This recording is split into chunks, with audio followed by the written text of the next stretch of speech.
some of the aspects that we said that you should know, okay, is we've got jawless fish and we've got cartilaginous fish, okay. Examples of your jawless are, I'll remove the hard one for you, lampreys. The other type of jawfish starts with an H. You might refer to a witch as an old what that starts with an H? An old hag. So then what type of fish is it then? Hagfish, okay? A common name for them, because one of the things we said is they don't have a jaw. So how do they actually take a small bite out of their prey item? We call them this type of fish as well, because they do what? It has something to do with this accessory that goes around your neck. Okay, so you tie a tie in a specific what? The knot fish. So when you were tightening that tie, you're doing these animals are doing the same thing. They tie themselves into a knot, and when they do that, they keep we say pulling, but they keep pushing on that knot, and that allows them to take a chunk of flesh out of whatever it is. Is it alive or dead? Why? Why is it dead? Because they're considered as what? Because they feed on dead animals. That they do, but what does that mean though? Yeah, they're scavengers. Okay, but yes, nonetheless you're right. Okay, so what are some characteristics of sharks that makes them so successful? They've got very sharp teeth, compensated by an overbite with very powerful what? Very powerful jaw muscles. What else? We said when it comes to, well, that stabilizes them from not rolling one way or the other, but they still have to propel themselves through the water somehow. So they've got very powerful swimming muscles, okay? So fish are swimming side to side, okay? Because if it's an up and down movement like this, it's a what instead? It's a type of mammal. No, it's a type of mammal, aquatic mammal. I would have thought you'd get this because you got to think Miami. Dolphins, that's right. And killer whales or orca. Okay, so there we go. They got powerful musculature to swim. Okay, they got very powerful jaws with sharp teeth. Finally, what else? Oh, I can smell the veggie straws. Yeah, they got very good set of sense organs. That's right.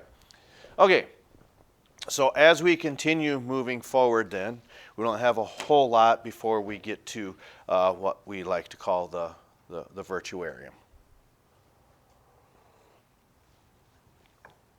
So I believe this is where we had left off. Okay, so this is what means allows sharks to be so successful. Like we said, well-developed sense organs, very powerful jaws and swimming musculature, and their predaceous habits, which means, okay, they probably remember where to go. For those of you who watch Shark Week, I think off of the California coast, it's probably, I believe it's called Seal Island. They just remember to navigate back to this place where easy prey can be found. So these types of predaceous habits allow them to be successful then as well. So they might not be able to see very well, but they can smell because of large olfactory organs. Okay? One of the things we said, they have to keep swimming. Why? And why is that a problem for them if they sink? Yes, because they can't breathe then. There has to be continual movement of water over those gills. Okay? And we did this one yesterday, so we want to do this one, and then we would stop at the end of this one. Okay?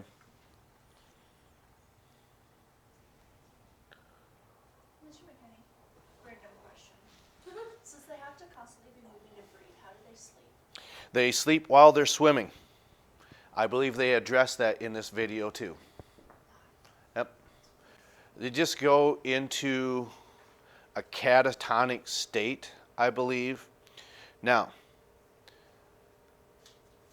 like it or not, people on the road probably do this too. They might be thinking about something else instead of driving. They may be in a type of trance as well. That's why we say falling asleep while they are driving. Now, is that disturbing to think about? Well, yes, but you have no control over whoever's driving the other vehicle out in society. And I think that's probably something that I'm not saying everyone's guilty of, but sometimes we get behind the wheel when we're really, really tired and we feel ourselves nodding off and thinking, oh my gosh, I am so tired. Okay, so that type of catatonic state is how these animals get their rest then too. Their tail fin just keeps moving back and forth, so they keep swimming and they are sleeping at the same time. Not too many students ever ask that question. It was actually hers. Oh, okay. Well, I was just thinking about it. I was like, oh, how do they sleep? Okay, and one of the things that we see happening here, these types of scales, when we see scales, we think reptiles, perhaps, okay? Because amphibians have really, really smooth skin, but reptiles are the ones for knowing have the, what we consider scaly skin. But I would be led to believe that reptile skin is much, much tougher, even though we consider this as a leathery surface, so it's pretty durable then as well. But what that does is it provides protection, and it also reduces drag on these animals. So what does that mean to reduce drag? In airplane terms, what would drag be? Does that speed it up or slow it down? It really slows it down. But these types of scales are pointed backwards. So with that, you'll be able to feel that in your, or not in, but on your shark specimen when we dissect them, whether it's Friday or Tuesday. We'll see how the rest of this week unfolds. And this you're going to see in the video as well. Probably some of the most notorious for having this is going to be hammerhead sharks.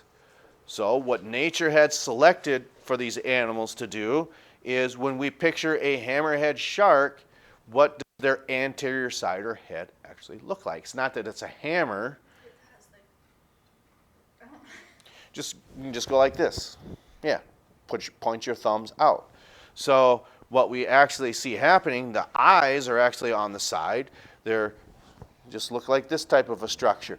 And what this does is that increases that surface area for this here, that they can detect that prey item even underneath the sand, any types of vibrations. Okay, so we will start watching the virtuarium now, and tomorrow we will, when we say sharks, we'll be talking about that of the skates and rays. Okay, we'll catch up to you next time.